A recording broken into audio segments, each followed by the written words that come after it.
साइंसदानों ने एक नकली रोबोटिक लंगूर का बच्चा एक दरख्त पर छोड़ दिया। एक लंगूरनी उसके करीब आई और नाजरीन, जैसे किसी इंसान के मर जाने पर उसके खानदान वाले गमजदा होते हैं, इसी तरह आज हम आपको 5 ऐसे जानवर दिखाएंगे जो अपने साथी के मर जाने पर खूब गम का इजहार करते हैं, जिनको देखकर यकीनन इंसानी दिमाग दंग रह जाता है। तो आइए शुरू करते हैं। एंटार्क्टिका में रहने वाली पेंगुइन्स को सख्त मौसम का सामना करना पड़ता है। यहाँ दर्जा हरारत -40 डिग्रीज तक रहता है और हवा की रफ्तार 40 मीटर पर सेकंड। इस सख्त मौसम में पेंगुइन्स के पंख उनको गर्म रखने का काम करते हैं। ये पेंगुइन्स ग्रुप में रहते हैं ताकि एक दूसरे की गर्मी से इनको ज्यादा सर्दी ना लगे।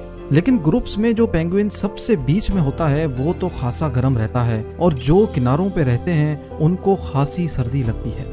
इस मसले से निपटने के लिए और सबको बराबर गर्मी देने के लिए पेंगुइन अपनी पोजीशन बदलती रहती है, यानी किनारों वाली पेंगुइन्स को भी बीच में आने का मौका मिलता है।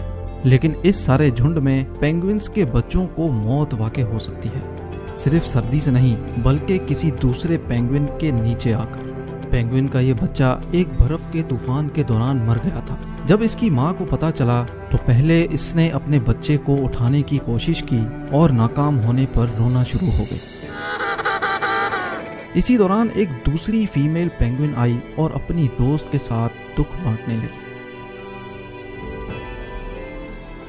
बंदरों की ये किस्म ज्यादातर इंडिया में पाई जाती है। ये बंदर अपने साथी की मौत पर ऐसा ही रिएक्ट करते हैं जैसा इंसान करते हैं।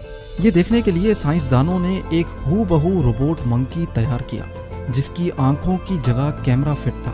इस नकली लंगूर के बच्चे को एक दरख्त पर रख दिया गया। जब एक लंगूरनी उसके करीब आई और उसको उठाने की कोशिश की तो वो बच्चा उसके हाथों से नीचे गिर गया।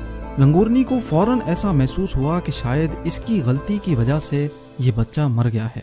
वो फौरन नीचे उतरी और इस नकली बच्चे को अपने गले से लगा लिया।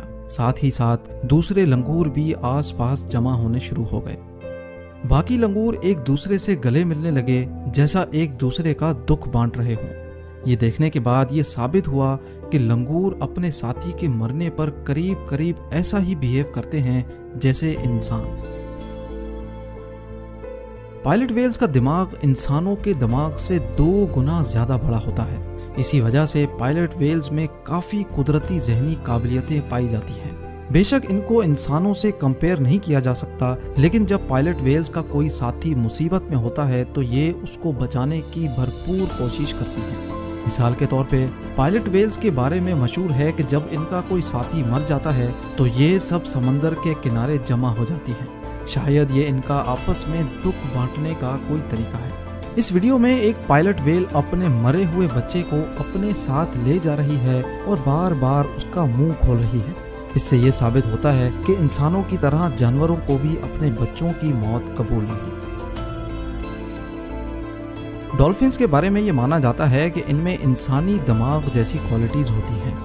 ये वीडियो मेडिटेरियन सी में कुछ रिसर्चर्स की जानिब से रिकॉर्ड की गई, जिसमें देखा जा सकता है कि एक डॉल्फिन अपने मरे हुए दोस्त के इर्द गिर्द घूम रही है, जैसा कि उसको उठाने की कोशिश कर रही हो। साइंसदानों का मानना है कि डॉल्फिन्स की नफ्सियात में गम का आलम भी पाया जाता है। मिसाल के तौर पे एक फीमेल डॉल्फिन कई हफ्तों तक अपने मरे हुए बच्चे को अपने मुंह में दबाए फिरती है, क्योंकि शायद वो किसी भी कीमत पे उसको अपने से अलग नहीं करना चाहती। ये बात हम सब जानते हैं कि हाथी एक सोशल एनिमल है जो अपने खानदान से बहुत जुड़ा होता है। हाथी ना सिर्फ अपने बीमार साथी की मदद करता है बल्कि अपने साथी की मौत पे उसको एक खास अंदाज में इज्जत भी देता है। मिसाल के तौर पे यहाँ आप हाथियों को उनके साथी के मर जाने पर गैर मामूली रसूमात अंजाम देते देख सकते हैं। आमतौर पे जब कोई हाथी मर जाता है तो दूसरे हाथी उसको अपनी सूंड से हिलाते हैं या उसको उठाने की कोशिश करते हैं।